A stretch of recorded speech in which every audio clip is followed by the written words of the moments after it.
अस्सलाम वालेकुम। कुछ दिनों से मैं आपको बैड न्यूज़ दे रहा हूँ। आज इस वीडियो में आपको एक गुड न्यूज़ भी दूंगा। लेकिन उससे पहले मैं आपको ये बता दूं कि जो न्यूज़ मैंने पिछले दिनों आपसे ब्रेक की थी, आपको बताया था कि होम सेक्रेटरी जो यूके के हैं वो कोई 4-5 चीज़ों के ऊपर इम्प्लीमेंट करने लगे हैं। तो आज इस वीडियो में आपको वो 4-5 चीज़ें बताऊँगा, वो 4-5 चीज़ों के ऊपर जिसमें से वर्क वीज़ा भी है और स्टूडेंट जो हैं जो आते हैं उनके ऊपर भी कुछ जो रिस्ट्रिक्शंस लगने लगी थी। इसके अलावा जो हेल्थ केयर का वीज़ा था और जो डिपेंडेंट्स थे उनके बारे में जितनी भी डिटेल्स थी वो सारी चीज़ें जो है वो कंफर्म हो गई हैं। और वो इम्प्लीमेंट कब से होंगी, ये भी बड़ा इंपॉर्टेंट क्वेश्चन था। बहुत लोगों ने पूछा कि ये कब इम्प्लीमेंट होगी, कौन सी डेट से कौन सी चीज़ इम्प्लीमेंट होगी। तो मैं आज आपको डेट्स भी बताऊंगा कि किस डेट से कौन सी चीज़ इम्प्लीमेंट हो रही है और क्या डिटेल है। हर चीज़ की डिटेल भी आपको इस वीडियो में पता चल जाएगी। तो भाई सबसे पहले तो जो केयर वर्कर वीज़ा पे लोग आते थे वो अभी भी केयर वर्कर वीज़ा बंद नहीं हुआ। केयर वर्कर वीज़ा जो है इट्स अ गुड न्यूज़ कि वो अभी भी चलता रहेगा। लेकिन इसमें जो डिपेंडेंट वाला सीन था कि वो डिपेंडेंट जो लेके आते थे साथ 3-3 4-4 बच्चे और बीवी बच्चे सारे आ जाते थे, उसको गवर्नमेंट ने जो है ना उसके ऊपर प्लान पाबंदी का लगा दिया कि आप डिपेंडेंट्स जो है वो अपने साथ नहीं लेके आ सकते। लेकिन इसकी जो इम्प्लीमेंट की डेट है ना, ये गुड न्यूज़ है आपकी कि वो अभी बिल्कुल ये नहीं है कि कल से इम्प्लीमेंट हो जाएगा। इसको उन्होंने कहा है कि हमें अभी इसकी कोई फिक्स डेट नहीं बताई, लेकिन ये उन्होंने बताया कि स्प्रिंग में यानी कि मार्च अप्रैल में किसी भी टाइम इसको इम्प्लीमेंट किया जा सकता है। तो अभी जो लोग अभी केयर वीज़ा पे आ रहे हैं भाई, यहाँ जिन्होंने अप्लाई किया हुआ है और जिनका प्रोसेस चल रहा है, वो अभी भी स्टिल इस वीज़ा के ऊपर आ सकते हैं। क्योंकि अभी जो है दिसंबर है, तो जनवरी फरवरी मार्च और शायद अप्रैल में जाके ये इम्प्लीमेंट होगा।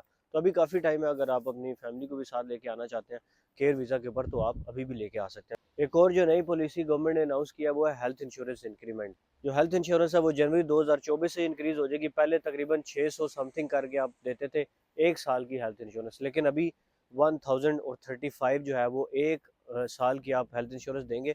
जो भी लोग स्टडी वीज़ा पे आते हैं या वर्क वीज़ा पे आते हैं, दोनों के लिए यही सेम जो है ना हेल्थ इंश्योरेंस होगी। लेकिन केयर वीज़ा की जो है वो अभी भी हेल्थ इंश्योरेंस मेरे ख्याल से उसके अंदर कोई चेंजिंग नहीं की गई। क्योंकि प्रीवियसली ये था कि जो केयर वीज़ा पे लोग आते थे उनकी हेल्थ इंश्योरेंस नहीं होती थी, वो एग्जाम्प्ट होते थे। और इसके ऊपर अभी कोई अनाउंसमेंट नहीं की गई। इसका मतलब ये है कि जो लोग हेल्थ केयर वीज़ा के ऊपर अभी भी आएंगे उनकी उनसे कोई भी हेल्थ इंश्योरेंस नहीं ली जाएगी। लेकिन ओबियसली जो स्टूडेंट वीज़ा पे आ रहे हैं या फिर जो लोग किसी और वर्क वीज़ा पे आएंगे भाई, उन लोगों की जो फीस है वो इंक्रीज़ कर दी गई है। एक और जो है वो खुशखबरी है भाई उन स्टूडेंट्स के लिए जो लोग भी यूके में स्पेसिफिकली जो सिर्फ पढ़ाई के लिए आते थे, मास्टर्स या बैचलर्स के लिए, उनके लिए खुशखबरी ये है कि जो पोस्ट स्टडी वर्क वीज़ा होता था जिसको PSW कहते हैं, वो सुनने में आ रहा था कि जी बंद हो जाएगा या उसको 6 महीने का किया जा सकता है। इसके ऐसी काफ़ी न्यूज़ आ रही थी। लेकिन उसके ऊपर गवर्नमेंट ने कहा है कि इसको अभी हम इसको कुछ भी नहीं कर रहे, इसको नहीं छेड़ रहे। 6 महीने का भी नहीं होगा और बंद भी नहीं होगा। जो लोग भी जनवरी में इंटेक में आ रहे हैं या उसके बाद भी जो लोग आएंगे भाई, उनके लिए पोस्ट स्टडी वर्क वीज़ा जो है जो 2 साल का होता था, मतलब आप बैचलर करते हैं या मास्टर्स करते हैं तो उसके बाद आपको 2 साल का वर्क वीज़ा दिया जाता था यूके के अंदर। तो वो वाला जो वर्क वीज़ा उसको बिल्कुल भी गवर्नमेंट ने नहीं छेड़ा, उसको बंद नहीं किया गया। ये जो नई अपडेट आई है मिस्टर क्लेवरली ने जो भी अपडेट बताई है, तो it's a really good news भाई उन लोगों के लिए जो भी स्टडी वीज़ा पे, खासकर जो सिर्फ स्टडी ही करने आते हैं यूके के अंदर। लेकिन जो केयर वीज़ा की जो पहले मिनिमम सैलरी होती थी यहाँ पे यूके में बुलाने के लिए, वो तकरीबन होती थी 23,000 समथिंग, लेकिन अब वो 26,000, मतलब थोड़ी सी इंक्रीज़ हुई है उसमें, तो वो इतना ज़्यादा अमाउंट नहीं है।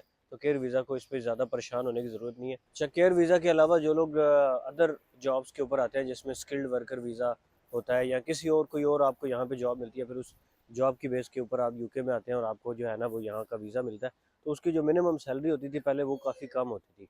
लेकिन अब उस सैलरी को उन्होंने काफ़ी ज़्यादा इंक्रीज़ कर दिया। तो अभी जो सैलरी है वो तकरीबन 38,000 मिनिमम होगी, तभी आपको स्पॉन्सरशिप मिलेगी। लेकिन इसका भी जो रूल का इम्प्लीमेंट है वो स्प्रिंग में ही होगा। ये उन लोगों के लिए भी बैड न्यूज़ है जो लोग यूके में है ऑलरेडी, जो स्टडी वीज़ा पे है या PSW के ऊपर है। तो उन लोगों के लिए बैड न्यूज़ इस वजह से है कि उनको जॉब मिलने में थोड़ी सी मुश्किलात हो सकती हैं। अगर उनको जॉब मिल भी जाती है तो स्पॉन्सरशिप जॉब जो है, स्पॉन्सर लेना वो मुश्किल हो सकता है। उसकी रीज़न ये है कि क्योंकि पहले जो मिनिमम सैलरी थी उसकी कोई वो नहीं थी। मेरे ख्याल से 22-23 हज़ार 24 हज़ार पाउंड तक भी आपको सैलरी मिल जाए सालाना। इतनी सैलरी वाली आपको जॉब भी मिल जाए तो फिर भी आप जो है ना स्पॉन्सरशिप के लिए एलिजिबल हो जाते थे।